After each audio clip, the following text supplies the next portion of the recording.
Hello there folks, welcome back to Nature Explained. I'm your host Jake, and in today's feature we'll be heading out to the Great Plains in search of the second fastest land animal on the planet. It looks like something out of the Ice Age, and its name is the pronghorn, the speed demon of the West. The preferred habitat of the pronghorn is primarily the flat open spaces which is in abundance on the Great Plains, so primarily shrubland, grassland, as well as desert. They are found everywhere west of the Mississippi in the United States. They also can be found in southern Alberta, Canada, and parts of Mexico. Truly a vast range. Pronghorns are primarily orange, with white patches around their bodies, with a black mark on the front of their head. Although, females will also have this mark on their chest. Pronghorn males are between 4'3" and 4'11" long, including the tail, and are around 2'8" to 3'5" tall. Their eyes are on the side of their head, granting them a 320 degrees view, giving them increased visibility when grazing. Their eyes are also quite excellent, and are able to see up to 3 miles away. Both males and females have horns instead of antlers, which they will shed annually. However, the horn will regrow in a horn sheath, allowing for the horns to develop during the year, which will allow them to keep the horns during the winter for defense. Their horns are in a forked shape and are unique both in the animal kingdom but also within the species depending on the individual, as it is not consistent and can vary. Males have the largest set, being 25 centimeters long, with the female horns only being 12 centimeters. Pronghorns are the fastest animal in the Western Hemisphere, with a top speed of 55 miles per hour, which no predator of the pronghorn comes close to beating. They're also the second fastest animal on land, beaten only by the cheetah, although pronghorns can maintain their top speed for far longer. The reason for this insane speed is it is a hangover from a time in which cheetahs roamed North America. But because the cheetah is now extinct, the pronghorn, for some reason, have decided to keep what is essentially an SR-71 Blackbird in a neighbourhood where everybody is essentially driving a Vespa. One of the challenges pronghorns have had to overcome is with their top speed. Specifically, how not to suffocate to death due to a lack of oxygen. Well, pronghorns have increased their windpipe, lung, and heart size, allowing for greater oxygen intake than your average deer. They also have lighter bones and hollow hair, ensuring that they are more agile. You may be surprised to learn that pronghorns can't jump very well. This is an issue in the modern era, as much of the plains is fenced off. So, instead of jumping, pronghorns will instead attempt to go under the fence. When threatened, pronghorn will release a pheromone from the white area of its chest, which reportedly smells of popcorn. This will alert all other prey in the area, including other pronghorn, the danger is close. To give you an idea of how strong this smell is, it can be smelled by humans 20 to 30 meters away, and humans have a terrible smell compared to most animals. Pronghorns also live for around 12 to 14 years at the maximum, but usually in the wild it's 10, with females living longer. The closest living relative of the pronghorn is not from the deer family, like you may expect, and have thoughts looking at them. Rather, it's the giraffe family. Imagine that family reunion. There are 5 subspecies of pronghorn. The most common is the American subspecies, but also there is the Mexican subspecies, the Oregon pronghorn, the Peninsula or Baja California pronghorn, as well as the, and forgive anybody that knows how to pronounce this, Sonora pronghorn. Pronghorns are herbivores, so eat plants. A benefit of pronghorns is that they eat a lot of plants which are toxic to livestock. The pronghorn's diet will vary depending on the season or where they live.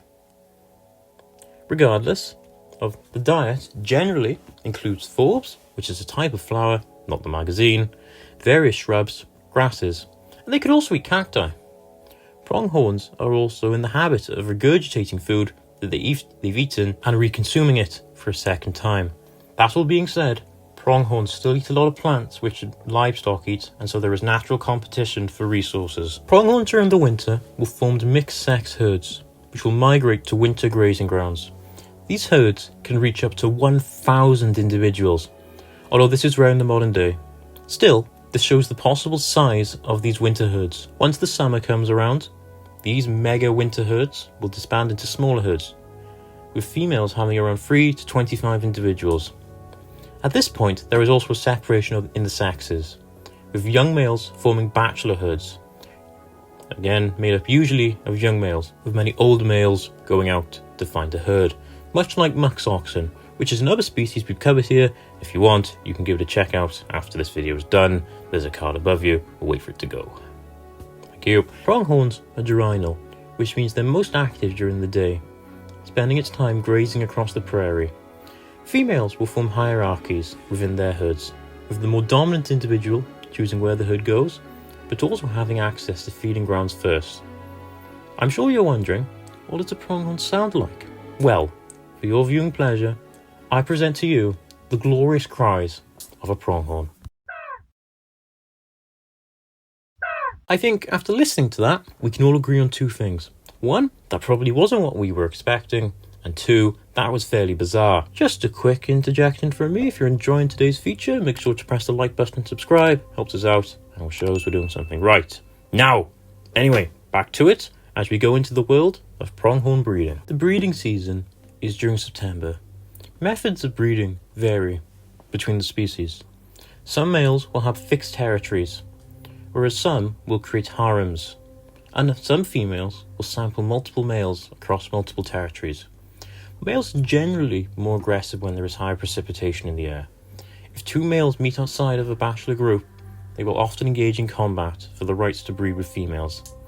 They will initially engage in displays of intimidation.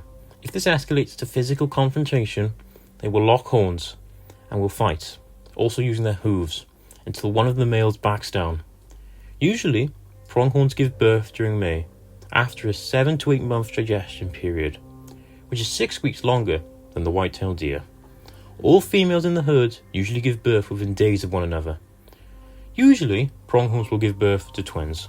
Newly born pronghorns weigh 2 to 4 kilograms and will spend the first 21 to 26 days hiding in vegetation, gathering their strength, although they can stand within an hour, after which time they will rejoin the herd and will be placed into a nursery group with the rest of the calves, with responsibility for raising them being shared across the herd.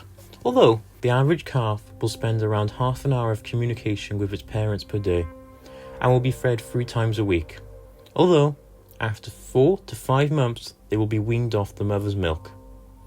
For males, this usually happens 2 weeks earlier than females. Sexual maturity will be reached after 15 to 16 months. Males will leave the mother's herd to search for a herd of their own or a harem, but initially will join a bachelor group until he is free, where the odds of gaining a harem or a territory are greater. Females can stay with their mother, or they can go it alone. It really depends on the individual. As a herbivore, pronghorns are threatened by predators, primarily the wolf, as they will use their teamwork in their packs to bring down pronghorn. But other predators include bobcats, coyotes, golden eagles, bears, cougars, and for those populations living in Mexico, on occasion, jaguars. Note how all of these predators are unable to catch the pronghorn at top speed. So, when hunting pronghorn, there's a very short window of opportunity to make the kill, or else the pronghorn will be like the Road Runner in the Looney Tunes cartoons and just go into the sun, never to be seen again. Pronghorns have been living with humans for thousands of years. That being said, they are scared of us and will generally try to avoid us. Historically, they have been hunted extremely hardly for their furs, with all but the American subspecies having a vulnerable population. They are also threatened by habitat loss, resulting in increased human confrontation, usually when they get stuck under a fence or block a road during the migration season. That being said, pronghorn hunting is regulated in the USA, and there have been schemes to reintroduce pronghorn to areas where they've gone extinct. Pronghorns also served as food source for Native Americans of the prairie. The total population as the overall species is 750,000, but remember, this is primarily the American variety, with the other 4 subspecies being more vulnerable. However, there are restrictions on hunting these 4 subspecies generally in the United States. With that, folks, that's the pronghorn that goes to the prairie. If you've enjoyed today's video, hit the like and subscribe button. It really shows me that you're interested, and it will also help the channel out. Now, Margaret, as per usual, has curated another video that you should watch after this one, particularly if you're interested in the largest raptor in the Western Hemisphere, with claws the size of grizzly bears. All I have to say to you folks is I'll see you next time.